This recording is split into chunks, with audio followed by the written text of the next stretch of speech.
Bine v-am găsit, dragii mei din Zodia Taur, oriunde v-ați afla. Bine ați venit tuturor pe canalul meu, Tarot Flor de Loto, numele meu este Nina și ca de obicei mă bucur să vă am alături la fiecare lectură.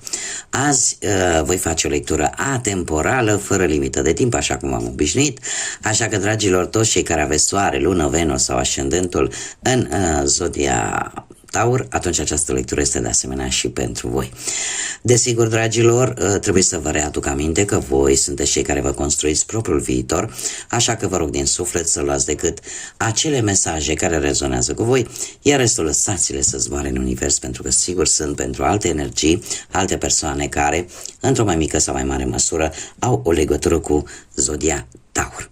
Cum de altfel, toți cei care vă cunoașteți poate aspectele astrale din harta voastră natală, da, cum ar fi ascendentul, Luna, Venus sau oricare altă planetă care pentru voi este importantă, cum am mai spus, din harta astrală natală, atunci această lectură este de asemenea și pentru voi. Și dacă nu veți rezona cu această lectură, puteți viziona acele zodii care pe voi vă interesează și care pot reprezenta pentru voi ascendentul și restul de planete care pot fi importante pentru voi. Așa că, dragilor, haideți să trecem la treabă și să vedem care este situația pentru dragii mei din Taur în acest moment și în linii generale ce va urma pentru voi. Haideți să tăiem cărțile, simt nevoia să fac lucrul ăsta, de obicei le las să iasă, dar de data asta și am simțit să fac. Și haideți să vedem ce avem noi aici. Dragilor, se pare că într-un trecut nu foarte îndepărtat ați avut de luat o decizie foarte importantă la care voi a trebuit să fiți foarte, foarte atenți. Cu numărul 4 aici vorbește tare mult de organizare și e posibil ca unii dintre voi să fi simțit acea nevoie, acea necesitate de a face un pic de ordine, poate în viața voastră sau într-o anumită situație.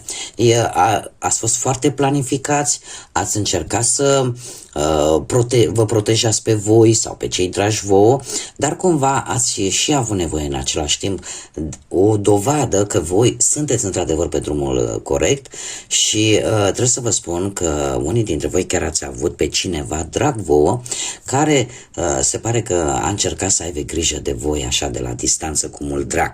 Acum, această persoană poate să fie dintr-o zodie de foc, nu este obligatoriu.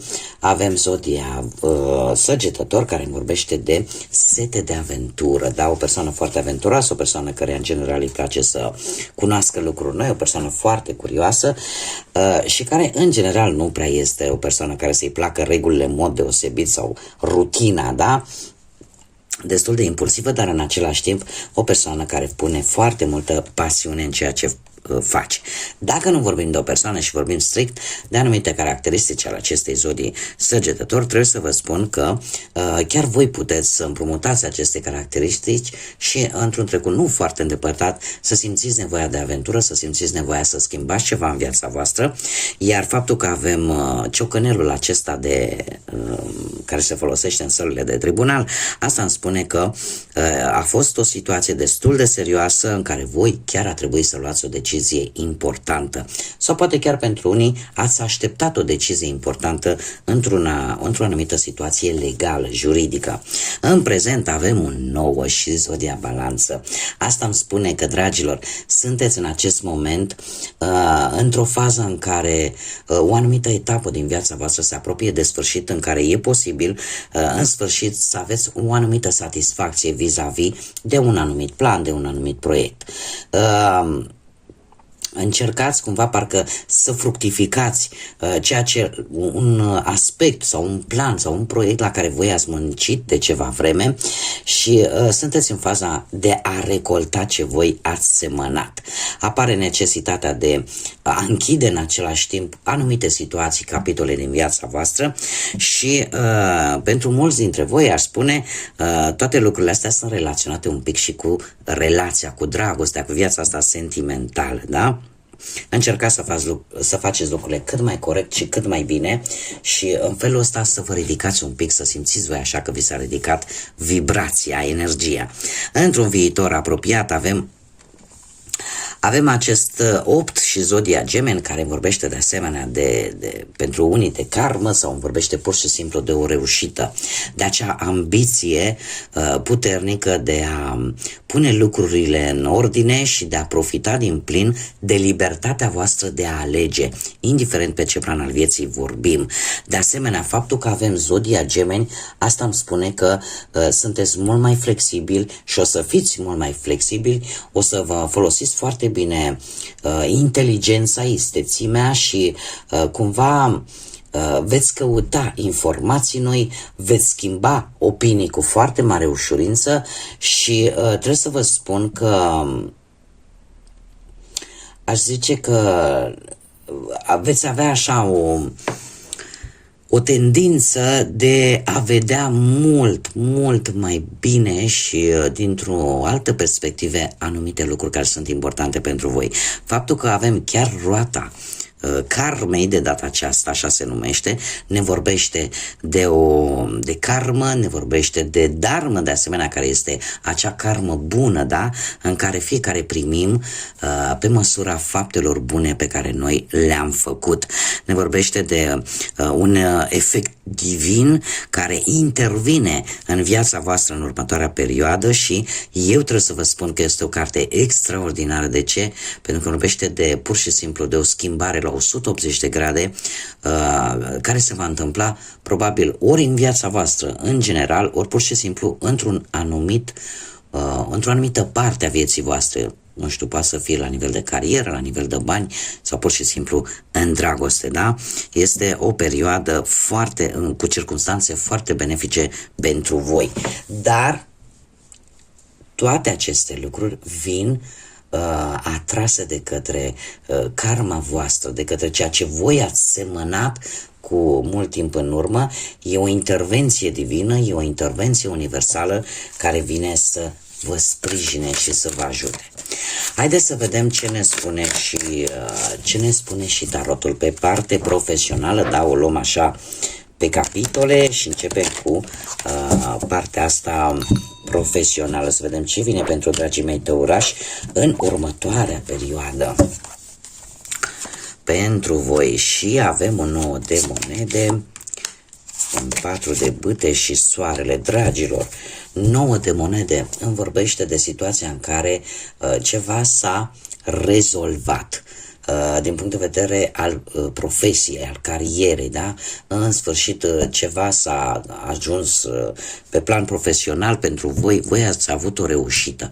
Nu știu, poate că ați reușit să obțineți pensionarea, că ați reușit poate unii dintre voi să avansați, sau poate că brusc a apărut un loc de muncă. Da, a existat o reușită care pe tine te-a bucurat și în felul ăsta ți-a adus, așa ca să zic, un echilibru. În prezent, unii dintre voi chiar sunteți în starea în care să celebrați ceva. Nu știu, vreun nou job, vreo nouă afacere, vreo nouă înțelegere, semnarea unui contract. Pentru că cărțile sunt foarte, foarte pozitive. 4 de bâte îmi spune că un obiectiv efectiv ți s-a îndeplinit, indiferent care este acela pe plan profesional. Soarele nu mai spun, soarele îmi vorbește de bucurie, îmi vorbește de soluții la care nici nu te-ai gândit la nivel profesional, sau poate de găsire de nou job, da? Deci pe planul ăsta profesional chiar nu am ce să spun, este totul super, super bine. M-am speriat, am vecinat și se auzeau ca și cum îmi venea apă peste mine și am avut o pauză. Îmi cer scuze, mai se întâmplă. Mergem mai departe, haideți să vedem cu bănuții cum stăm. Bănuții, avem un rege de cupe. Un rege de cupe care îmi spune că e adevărat că ați cam cheltuit ceva în ultima perioadă, au fost mai mult cheltuieli emoționale. E posibil unii dintre voi să fi primit niște bănuți pe care poate i-ați dat cu ceva timp în urmă. Și așa este, se pare, sau ați așteptat răbdători o sumă de bani care avea o legătură mai mult emoțională de la cineva din trecutul vostru, de la nu știu, cunoscut de foarte, foarte, foarte mulți ani. Când mă refer la ani, mă refer până la faza de,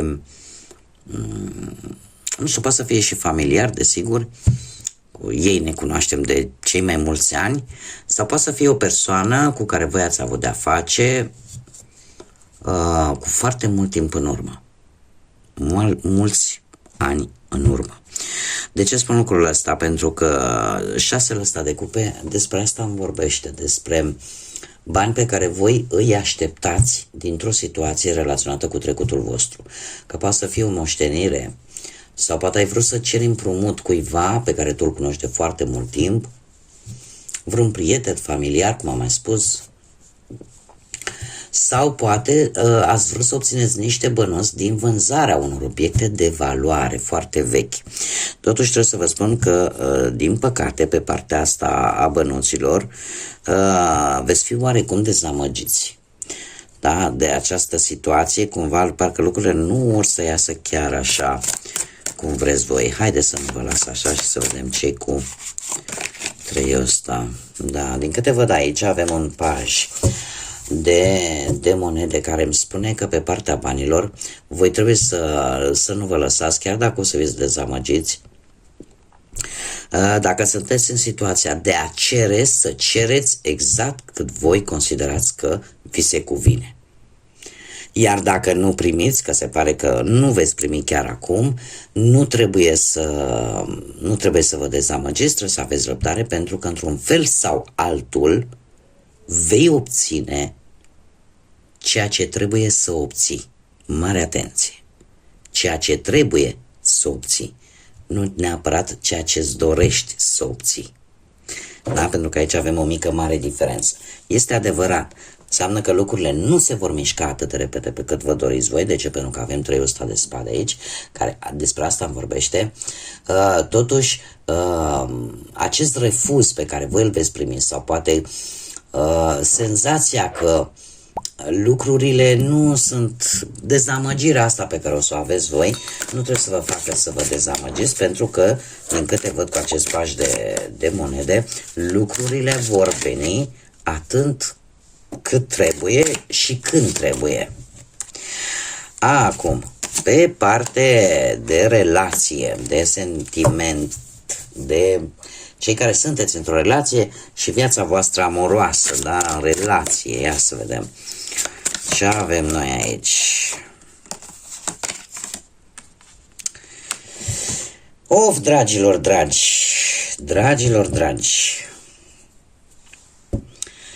se pare că la voi munca merge de nu se poate, restul un pic mai negativ. Haideți să o luăm cu începutul. Avem un 3 de cupe, care 3 de cupe îmi vorbește de sentimente împărțite la 3 și nu la 2. Și mai ales 8 ăsta de bâte aici îmi spune că voi ori ați descoperit ceva, ori nu știu,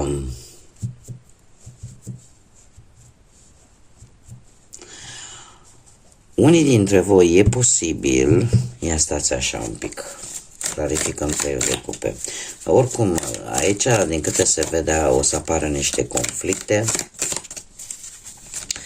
Clarificăm 3 de cupe, te rog.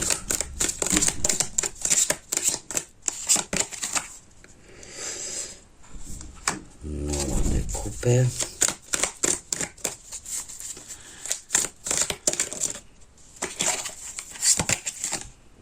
Da. Dragilor, nu știu, se întâmplă aici că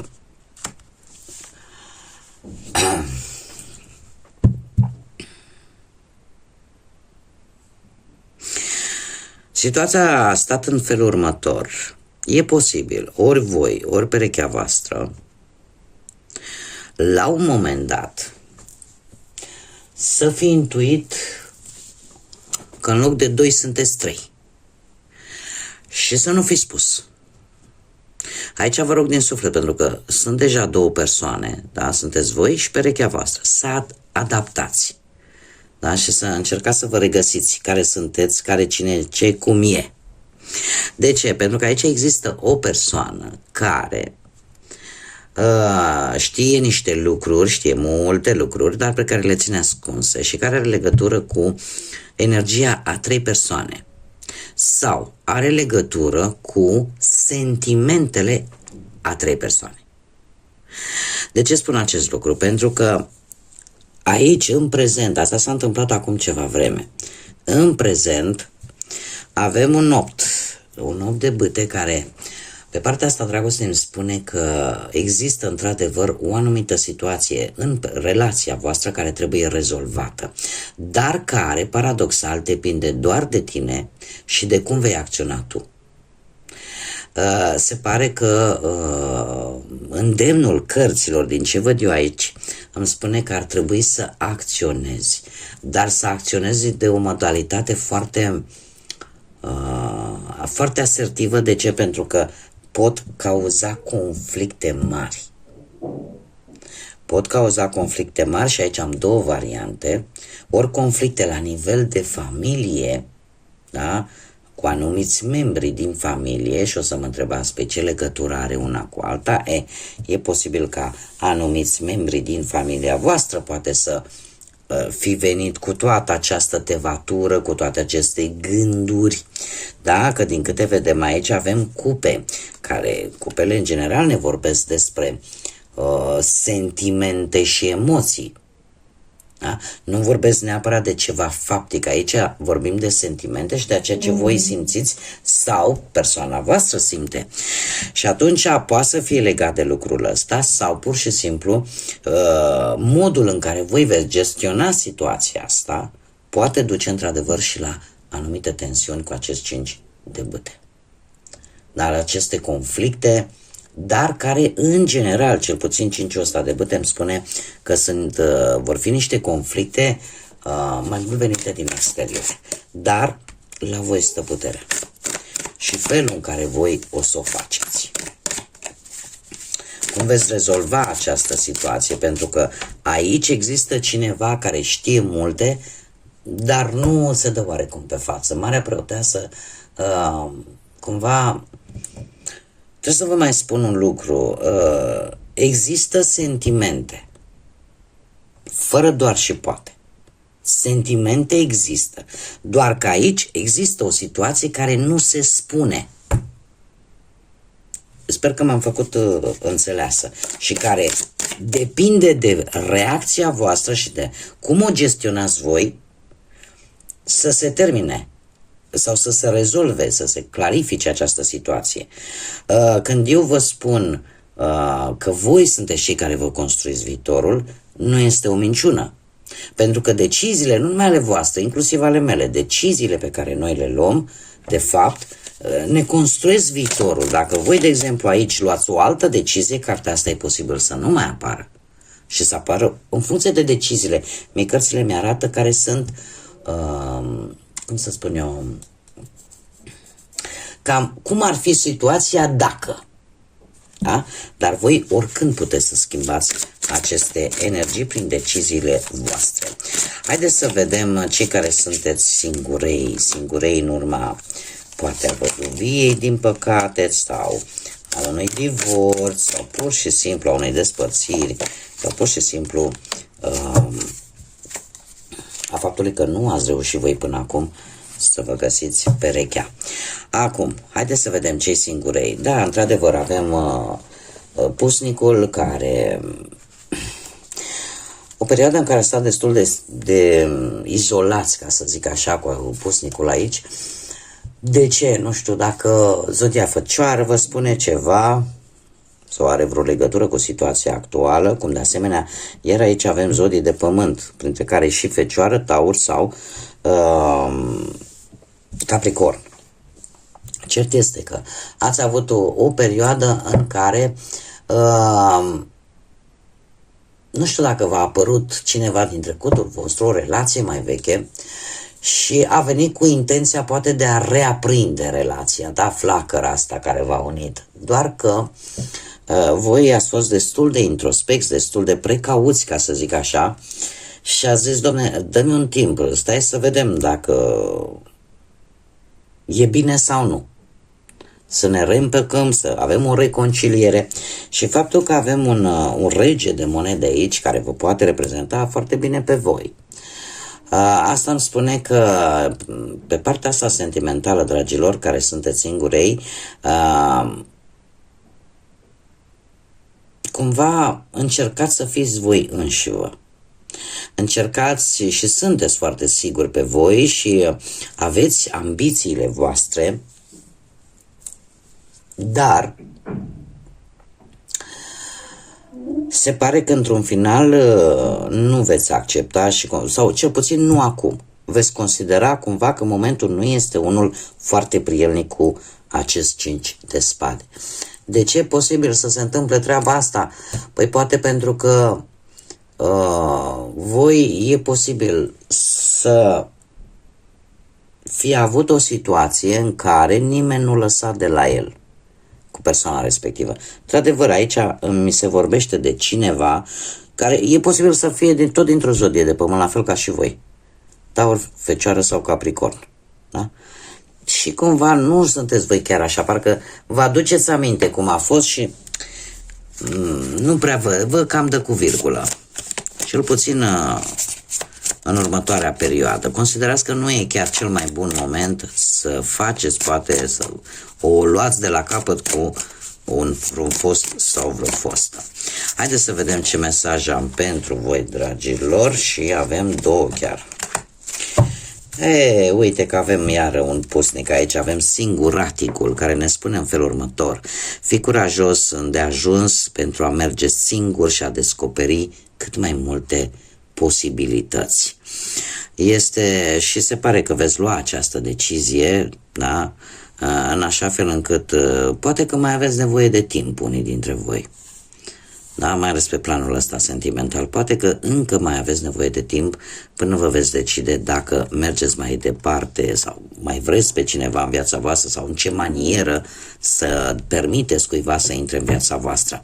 Și un alt mesaj de asemenea important care îmi spune că acele vânturi ale destinului, mișcă-te odată cu vântul pentru a câștiga, pentru a ajunge să ai cât mai multe posibilități. Este un îndemn de a nu te lăsa, este un îndemn de a te lăsa purtat și de a trăi viața fix așa cum vine ea, încercând să rezolvi lucrurile cumva din mers. Eu aș spune că este o schimbare foarte mare pentru unii dintre voi și anume v-ați dat seama că a fi static, a te opri pentru foarte multă vreme într-o situație care tu observi că de fapt nu te duce nicăieri, cred că este cea mai mare greșeală, pentru că acolo se pierde nu numai energie, acolo se pierde timp, un timp pe care nu-l mai putem recupera. Și atunci e ca și cum ai zice, prefer să fiu singur, singură, sau prefer să îmi înfrunt destinul, să merg odată cu el și să încerc să rezolv lucrurile așa, câte puțin din mers. Bun, dragilor, aceasta a fost lectura pentru voi, a fost un pic mai lungă decât celelalte, dar nu-mi pare rău, eu sper că am reușit să vă ajut. Mă bucur că v-am avut alături, vă mulțumesc încă o dată pentru like-uri, pentru comentarii, pentru distribuiri și de asemenea îi aștept cu mare drag pe toți cei care poate până acum nu s-au abonat și dacă v-a plăcut, dacă vreți să mai vedeți lecturi de acest gen, eu vă aștept cu mare drag aici pe canal. Până data viitoare, când ne vom reîntâlni, nu uitați de like-uri, de distribuiri, de comentarii și desigur vă doresc multă energie pozitivă, să dea Dumnezeu ca lumina să intre în sufletele și în gândurile voastre și să vă îndrume pe calea cea bună și acolo unde voi vreți și unde vă doriți să ajungeți. Așa că, dragilor, până la următoarea noastră reîntâlnire, să fiți iubiți!